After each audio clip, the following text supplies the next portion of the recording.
The experience of making this video has not been an easy one. The first video that I made on YouTube, I got a lot of valuable feedback on, was a video that was really, for lack of a better word, something that happened pretty spontaneously.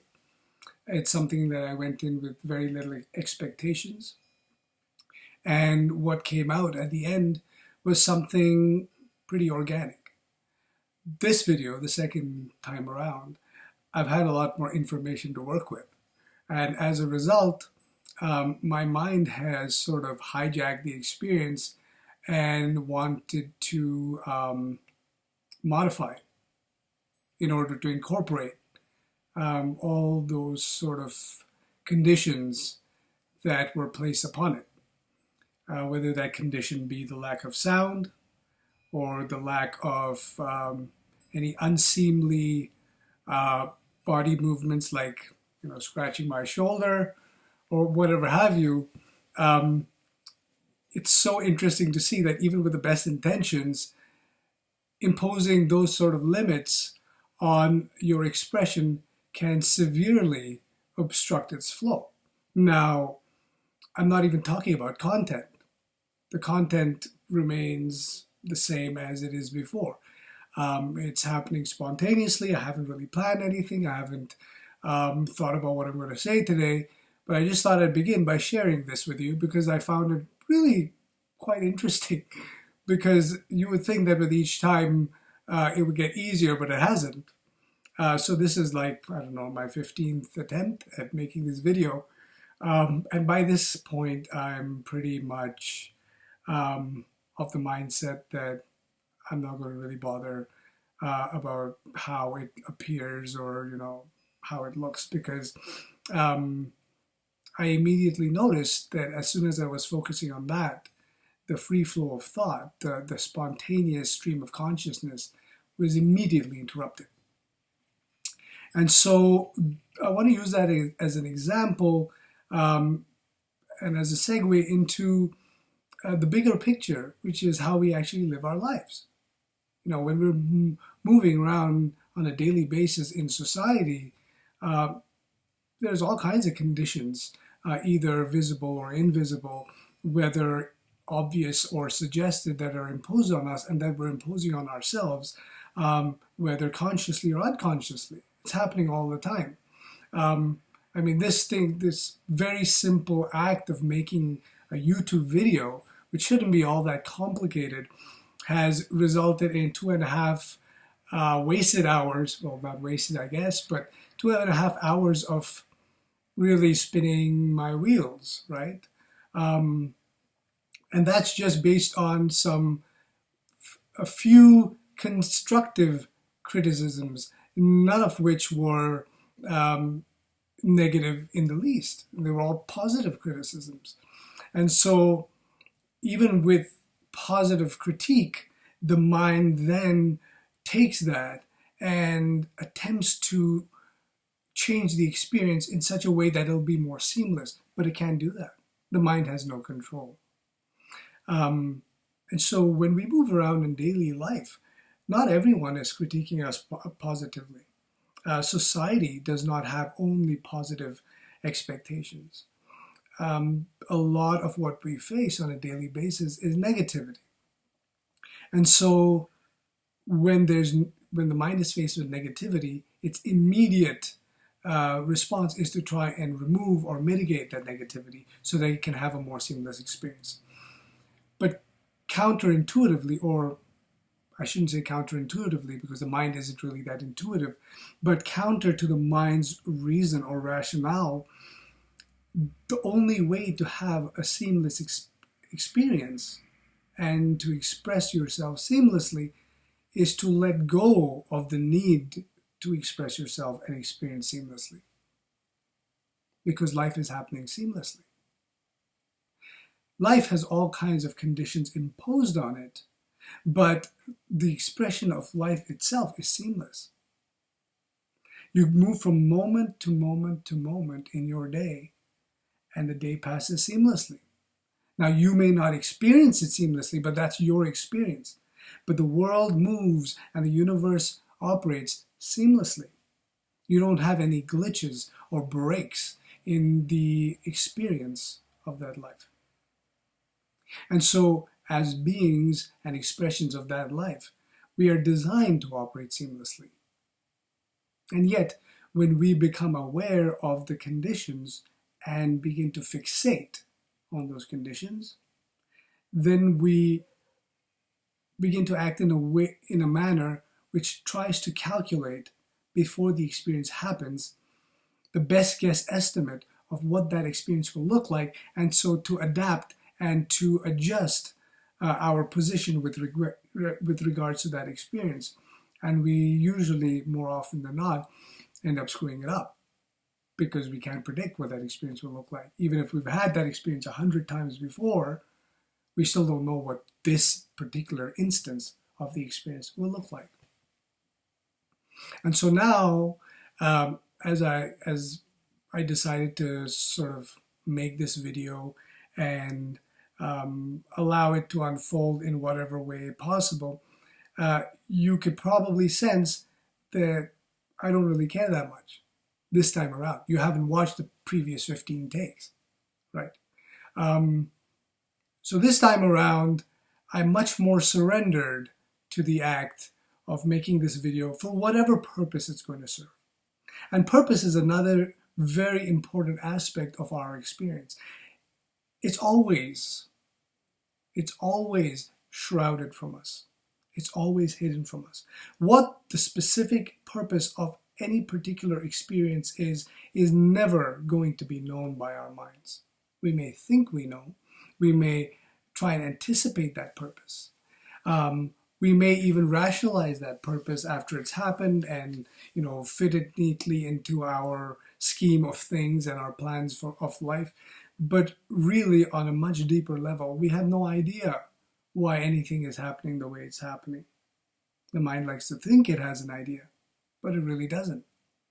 Or all the mind really has is ideas, but no truths, no reality. And so reality itself is functioning with a much, much deeper purpose, but not the kind of purpose that the rational mind is used to, like some sort of end goal that it's working towards. No. It's functioning according to a specific set of laws and a system. And the purpose is to maintain the harmony of that system, and everything that unfolds in harmony with that system.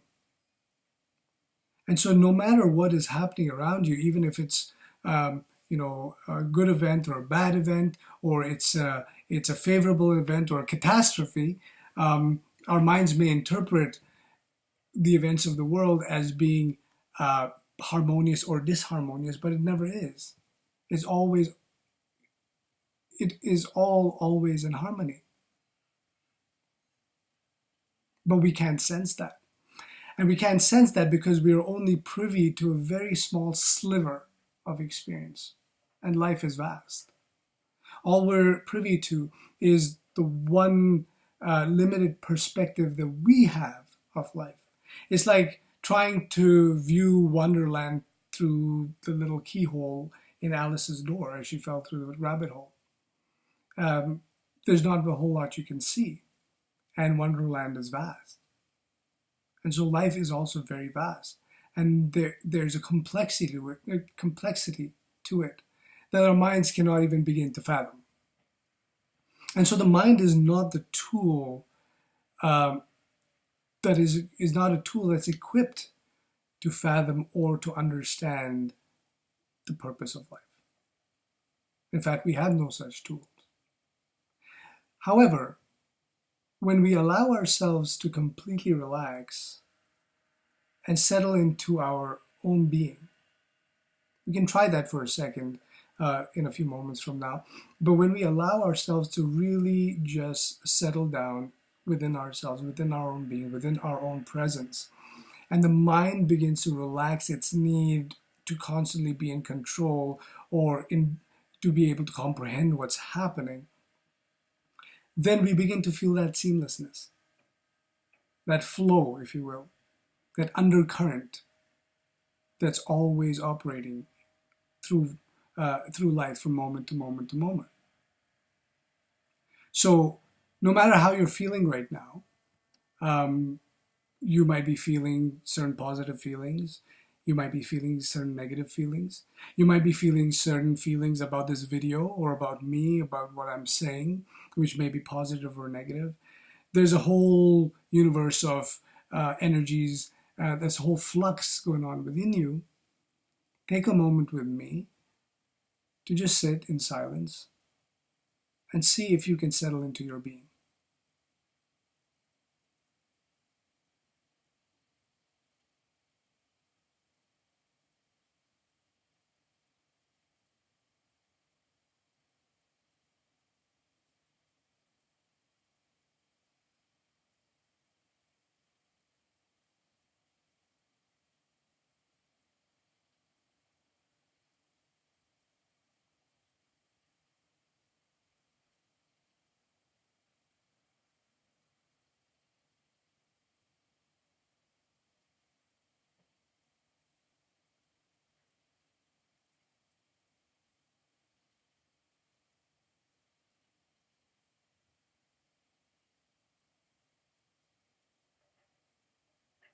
It's an instantaneous experience.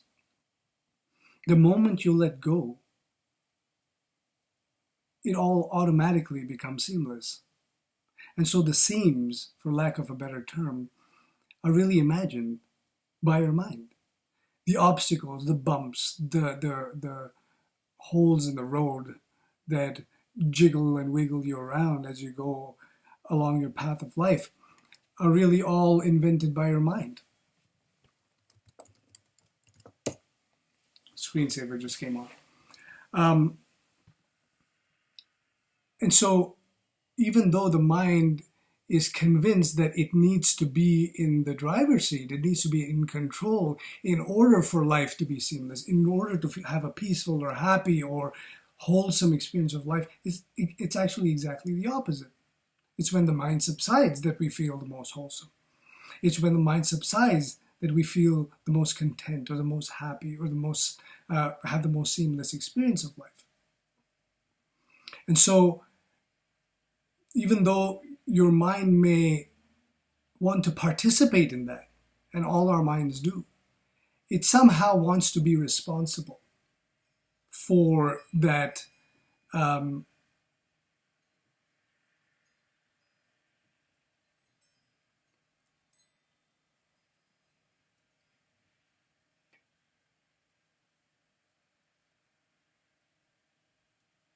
for that final success.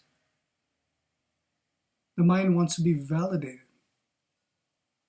It wants to know that it was all worth it at the end, that it served a vital purpose, that it wasn't all for nothing.